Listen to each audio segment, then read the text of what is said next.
Hi guys, I am Surendra Joshi and you are watching my channel Antique Knowledge World.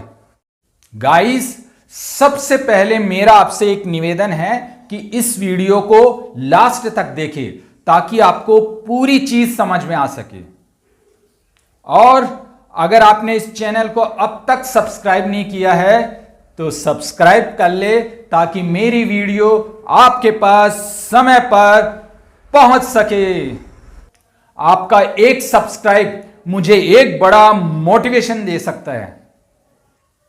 Today we will talk about English models. Guys, मैं models को बहुत आसान तरीके से आपको समझाऊंगा। गाइस, मैंने पिछले वीडियो में टेंस के बारे में जो जानकारी दी थी उसमें हेल्पिंग वर्ब्स के बारे में आपको बताया था। अगर किसी ने मेरा वो वीडियो नहीं देखा है तो पहले कृपया करके वो वीडियो देख ले ताकि और अच्छी तरह से ये बात समझ में आए। ठीक है, इसमें क्या है, हेल्पिंग वर्ब्स थी। तो हेल्पिंग वर्ब्स ये अलग अलग टेंस के हिसाब से काम में लेते थे। डू और डज जानते हो, is, am, are, has been, have been, did, was, were, had been, will shall, will be, shall be, will have, shall have been, shall have been, ये हेल्पिंग वर्ब्स है। ये अलग अलग टेंस में अलग अलग तरीके से यूज में आती है। इन हेल्पिंग वर्ब्स के बारे में तो हम जानते ही हैं, पर कुछ हेल्पिंग वर्ब्स जो अलग भाव देती है, स्पेशल ना कंडीशन होती है उसकी। तो वो कंडीशन कब मिलती है? जब कोई खास बंदा हो तो उसको क्या कहते हैं? मॉडल। मॉडल कोई आम आदमी नहीं होता। तो फिर इंग्लिश में मॉडल्स की पहचान यही है कि ऐसी हेल्पिंग वर्ब्स जो कोई खास अंदाज से काम में ली जाए। ठीक है, उनको हेल्पिंग वर्ब्स भी, अदर हेल्पिंग वर्ब्स भी कह सकते हैं और मॉडल ऑक्सिलरी वर्ब्स भी कहते हैं। अब इन खास चीज को खास तरीके से जानेंगे। देर आर टोटल 13, काउंट कर लो, ये 13 मॉडल्स है। Will, shall, would, should, can, may, could, might, ought to, used to, need, must, dare। सबसे पहले हम दो मॉडल लेते हैं, विल और वुड। दोनों को देखें, चेक करें क्या डिफरेंस है इनमें। विल में गागेगी, वुड में गागेगी। दोनों सेम ही तो लग रही है, क्या डिफरेंस है? कंफ्यूजन ही कंफ्यूजन है, सॉल्यूशन कुछ मिला नहीं।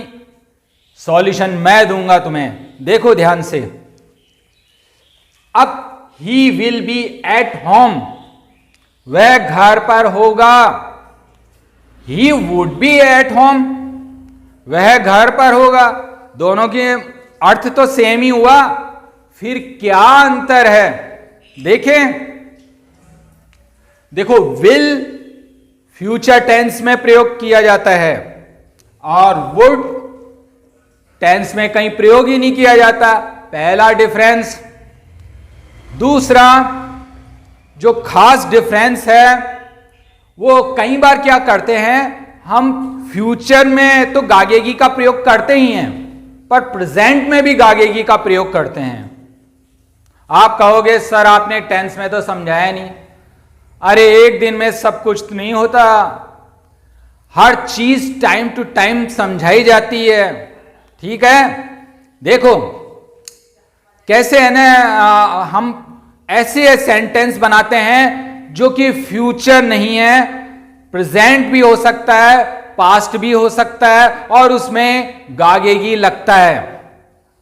देखें, अब देखो, he will be at home tomorrow, कल वो घर पर होगा।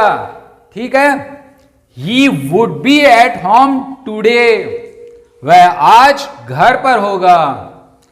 अब कैसे कहा जाता है? होता क्या है, कई बार हम बाहर बाजार में घूम रहे होते हैं, कोई पूछता है अरे भाई तेरा भाई कहां पर है, तो हम क्या कहेंगे कि वह आज घर पर होगा।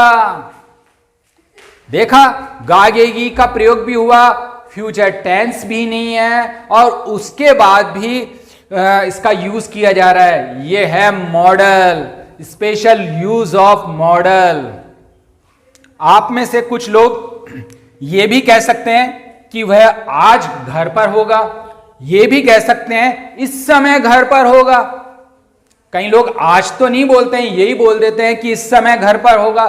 तो इस समय के लिए क्या आता है, तो इसकी जगह आप लिख दोगे एट दिस टाइम।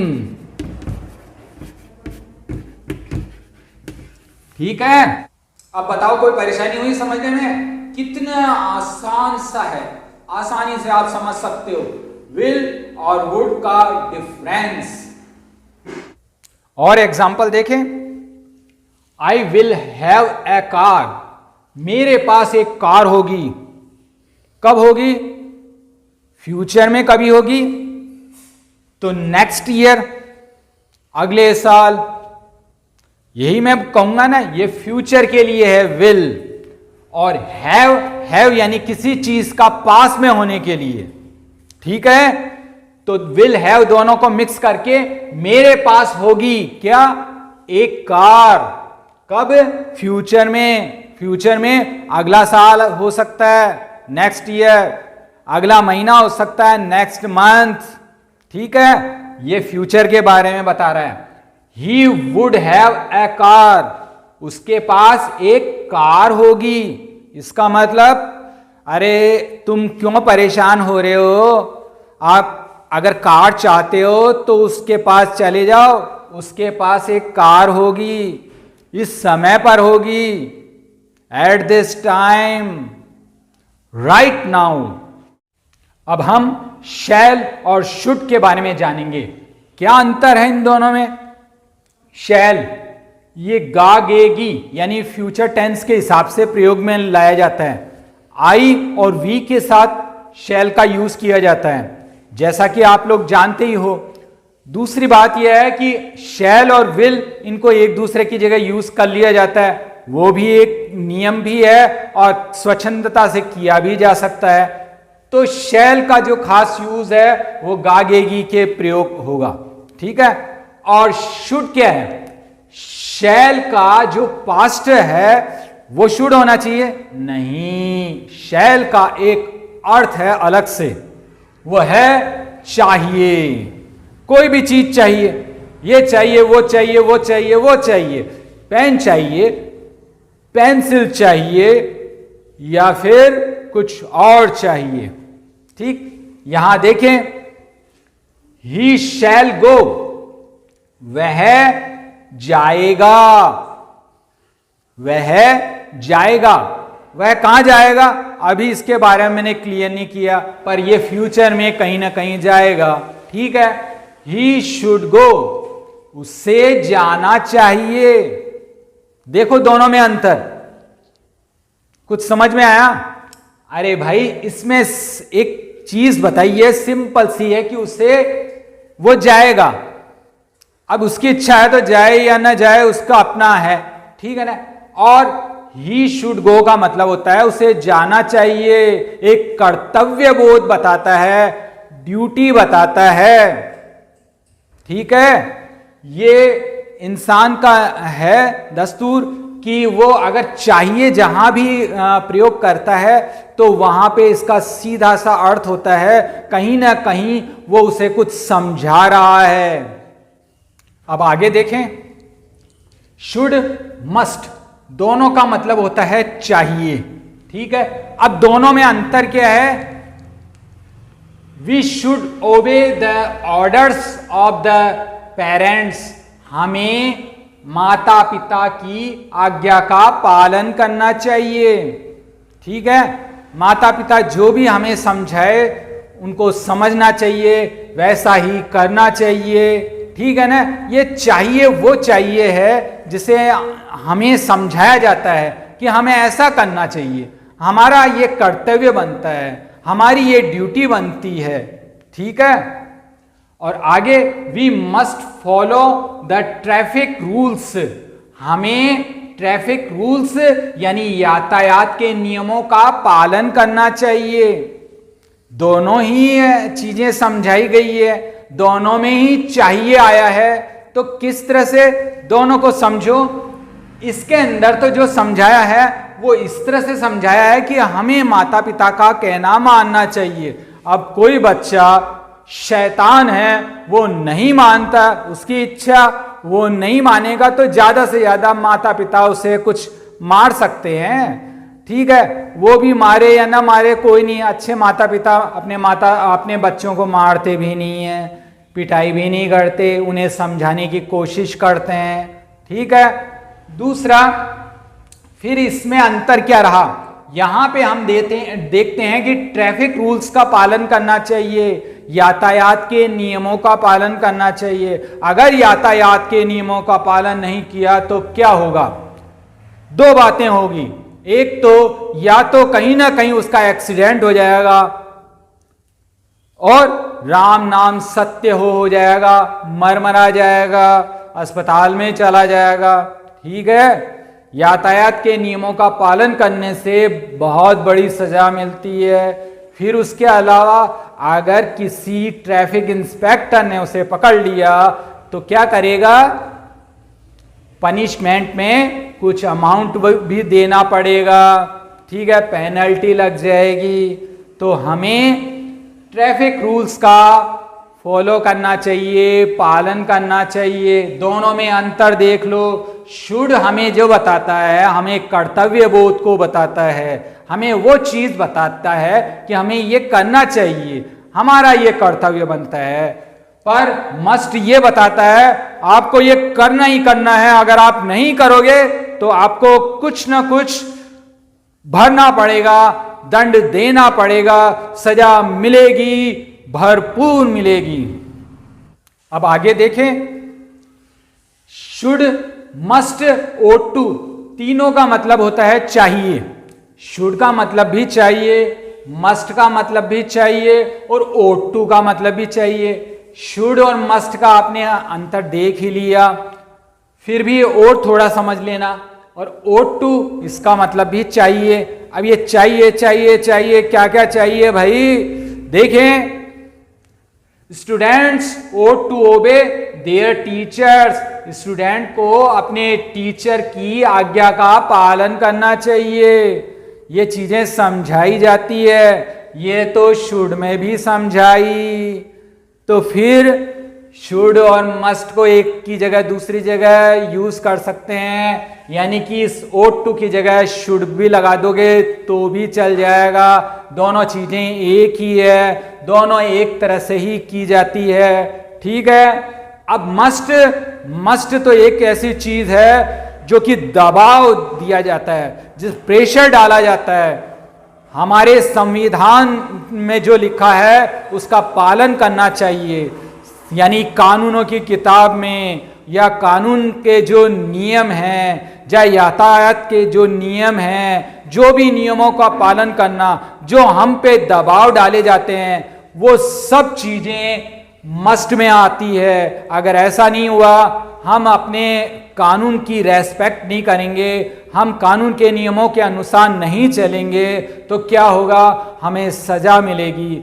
सजा अलग अलग तरह से भी मिल सकती है, पर वो हर चीज जो कि गलत हो, जो कि ऐसी चीज जो कि अगर नहीं करेंगे तो हमें किसी न किसी दंड स्वरूप भोगना पड़े, वो मस्ट में आ जाता है। ठीक है। शुड सिर्फ कर्तव्य समझाया जाता है, आपको ऐसा करना चाहिए। ought to और शुड एक ही तरह से यूज किया जाता है, ये कर्तव्य समझाया जाता है। दोनों का एक ही चीज है, दोनों में एक ही बात कही जाती है बार बार कि हमें ऐसा करना चाहिए, पर नहीं करोगे तो ऐसा नहीं है कि कोई मारेगा पीटेगा, कोई दंड देगा।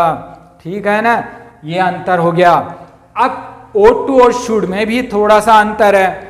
थोड़ा सा अंतर यह है कि he should have my pen, उसके पास मेरा पेन होना चाहिए। देखो, मैंने पेन दिया है और किसी को दिया है और मैं भूल गया, अब मैं सोचता हूं कि यार वो राजेश, सुरेश, रमेश या कोई भी बंदा है उसके पास मेरा पेन होना चाहिए, ठीक है। तो ये सोचा है मैंने, हो नहीं हो कोई गारंटी नहीं है। तो यहां पर शुड का प्रयोग किया जाता है, ought to का यूज यहां पे नहीं किया जाता है, ought to का यूज वहां पे किया जाता है जहां सिर्फ कर्तव्य बोध कहा जाता है। किसी के पास होना या ना होना ये सब चीजें शुड में कही जाती है। अब कर्तव्य बोध जैसा कि कानून वगैरह बताए हैं, ठीक है ना, इसके अलावा इसके अंदर जो शुड और ought to में और क्या चीजें होती है कि उसे स्वार्थ ही नहीं होना चाहिए, ठीक है, उसे पैसे वाला होना चाहिए, ठीक है। तो इस तरह की चीजें कही जाती है, ठीक है। हमें अपने माता पिता का कहना मानना चाहिए, ठीक है। कोई भी चीज जो चाहिए, जो हम पे दबाव नहीं है, हमारी इच्छा है, हम करें या न करें, वो सभी चाहिए शुड या ought to में आ जाते हैं। शुड किसी और चीज के लिए भी हो जाता है। अगर मैंने जैसा कहा पहले कि आई शुड गो देयर, मुझे वहां जाना चाहिए, तो वहां जाने का है कि भाई कोई कारण है, मुझे वहां जाना है, जाना चाहिए। अगर मैं वहां नहीं जाऊंगा तो उसे बुरा लगेगा, ठीक है। या फिर कोई भी काम मैं वहां जाऊंगा तो वो काम नहीं होगा, ठीक है। ये चीजें, ये अंतर आप समझ ले। अब आगे देखें, कैन, मे, कुड, माइट, सबका मतलब होता है सकना, ठीक है ना, किसी भी काम को कर सकने की क्षमता, ठीक है। अब दोनों में है, जैसे कैन और मे में क्या डिफरेंस है, सबसे पहले इसको समझ ले। कैन का मतलब होता है सकना, मेरे में इतनी ताकत है कि मैं ये सब कर सकता हूं। मे का मतलब भी सकना, पर उस सकने का मतलब है शालीनता, मैं ये कर भी सकता हूं और नहीं भी हो, कोई जरूरी नहीं है, ठीक है। अब दूसरा, इसमें जो सबसे पहले आता है मे का यूज, वो है मे आई कम इन। आपने ज्यादातर सुना होगा, जहां कहीं भी जाते हैं मे आई कम इन बोलते हैं, क्या मैं अंदर आ सकता हूं, ठीक है। देखो कितनी शालीनता से सकना का यूज किया, ठीक है। ही मे कम टुडे, वह आज आ सकता है, ठीक है, आए नहीं आए कोई गारंटी नहीं है। तो ये सब चीजें हैं, क्योंकि मे आई कम इन भी आप बोलोगे, आपको वो अंदर बुलाए नहीं बुलाए मना कर दे तो आप रुकोगे, ठीक है।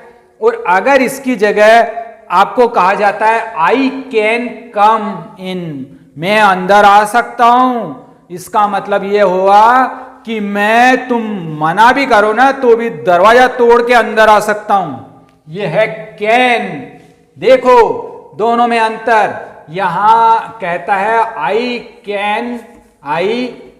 कैन कम, मैं अंदर आ सकता हूं, इन, मैं अंदर आ सकता हूं, इसका मतलब होता है तुम बुलाओ या ना बुलाओ, मैं दरवाजा तोड़ के भी अंदर आ सकता हूं, ठीक है। ये है अपनी ताकत का प्रदर्शन, ये बताता है संभावना हो सकता है, नहीं हो सकता, ठीक है। अब आगे, we eat that we may live, हम खाते हैं ताकि हम जिंदा रह सकें, तो हम जिंदा रह सकते हैं ना, उसके लिए तो खाते हैं। ये है सकना, दोनों सकना का अंतर समझो। ये सकना क्षमता को बताता है, अपनी ताकत को बताता है, ये सकना भी बताता है, पर शालीनता से, संभावना से इसका प्रयोग किया जाता है, ठीक है। अगर मैं कहता हूं कि मैं गाड़ी चला सकता हूं तो आई कैन ड्राइव, मैं गाड़ी चला सकता हूं। फास्ट अगर बोल दोगे तो फास्ट भी बोल सकते हो, आई कैन ड्राइव फास्ट, मैं तेज गाड़ी चला सकता हूं, इतनी ताकत है मेरे पास। और अगर दूसरी तरह से कहा जाए कि आई कैन स्पीक इंग्लिश, मैं अंग्रेजी बोल सकता हूं, I can speak English fluently, मैं बिना रुके धारा प्रवाह अंग्रेजी बोल सकता हूं, ये ताकत है। ठीक है, इन कैन और मे का अंतर देख लिया आपने। कैन का जो पास्ट है वो कुड है और मे का पास्ट है माइट। हालांकि इनका यूज लगभग एक ही साथ भी किया जा सकता है। कई सेंटेंस में इनको एक साथ भी यूज कर लिया जाता है, कुछ सेंटेंस में इनको एक जैसे ही यूज कर सकते हैं, यानी कि कैन की जगह मे की जगह कुड की जगह माइट। ये सब जहां कहीं प्रार्थना संभावना कहीं जगह होती है तो वहां हम इसका यूज कर लिया करते हैं। ठीक है, पर खास आपको ध्यान देना है, कैन ताकत में शालीनता के साथ, संभावना के साथ। अब आगे देखें, यूज्ड टू। अब ये क्या भला है?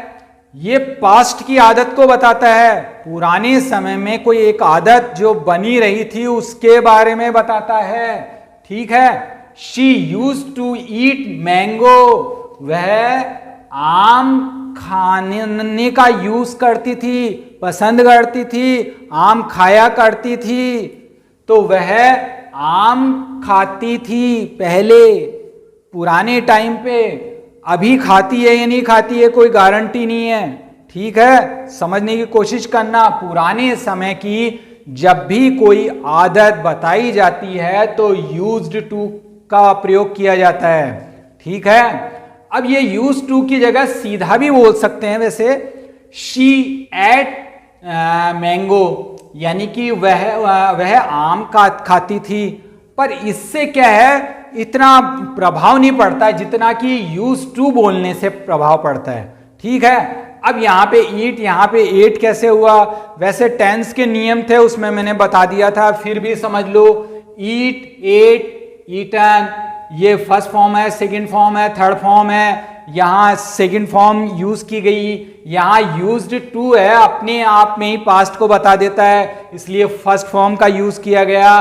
और मॉडल का जब भी यूज किया जाता है ज्यादातर ऐसा होता है उसके जस्ट बाद में फर्स्ट फॉर्म का प्रयोग होता है। अगर उसके बाद में कोई और हेल्पिंग वर्ब जुड़ी हुई है तब तो कह नहीं सकते, तब तो हो सकता है थर्ड फॉर्म का यूज किया जाए। पर ज्यादातर जैसे ही मॉडल का यूज किया जाएगा उसके जस्ट बाद में वर्ब की फर्स्ट फॉर्म का यूज किया जाता है। आंख मीच के कर लो, जहां कहीं भी करो आंख मीच के कर लो। ठीक है, अब यहां पे इस तरह से ये सेकंड फॉर्म का यूज किया गया। अब जैसे खाने के लिए ईट का होता है तो टेक का भी यूज कर सकते थे आप, हैव का भी यूज कर सकते थे, पर यूज टू वो पास्ट की आदत को बताता है। तो आपको अगर पास्ट की कोई बढ़िया आदत, कोई ऐसी चीज, कोई बात बतानी हो तो यूज टू को बताना चाहिए, इसका यूज करना चाहिए। ठीक है, इसके बाद अगला आता है डेयर। डेयर यानी साहस या हिम्मत। आप में कितनी ताकत है, कितनी हिम्मत है, कितना साहस है। How dare you to speak loudly. आप में इतना तेज बोलने की हिम्मत कैसे हुई? हम सामने वाले को समझाते हैं, उसको एक लिमिट बताते हैं कि देख तू ऐसा मत कर, नहीं तो एक थप्पड़ मारेगा, लगेगा तो सही हो जाएगा। ठीक है, अब देखिए नीड। नीड यानी आवश्यकता, किसी भी चीज की आवश्यकता होना। आई नीड योर हेल्प, मुझे आपकी मदद की आवश्यकता है। You need not go there, आपको वहां जाने की आवश्यकता नहीं है। आई नीड सम मनी, मुझे कुछ मनी की आवश्यकता है। आई नीड सम रुपीज भी हो सकता है, कोई थोड़े से रुपयों की जरूरत है, और पलंग की जरूरत है, कुर्सी की जरूरत है, जरूरत है, बहुत सारी जरूरत है। ये जरूरतें कब खत्म होगी कुछ पता नहीं, पर जब भी नीड की जरूरत हो नीड लगाओ। जहां भी कोई चीज की जरूरत हो नीड का यूज करो। अब जबकि आप पढ़ रहे हो तो इनको समझने की कोशिश करो, और जब कभी आप कोई चीज सुन रहे हो तब भी समझने की कोशिश करो, और कभी आपको जब बोलना पड़े तो इनका यूज करो। अगर आप इनका यूज करोगे तो सामने वाले पर बहुत बड़ा प्रभाव पड़ेगा। और मैं इसके बारे में और भी बहुत कुछ जानकारी देता, परंतु इससे वीडियो लंबा हो जाएगा। मैं अपने अगले वीडियो में इसको और एक्सप्लेन करने की कोशिश करूंगा। I think you have enjoyed this video. See you again. Bye. Subscribe कर दो सब्सक्राइब, लाइक करो और शेयर करो। अरे लाइक करो और शेयर करो।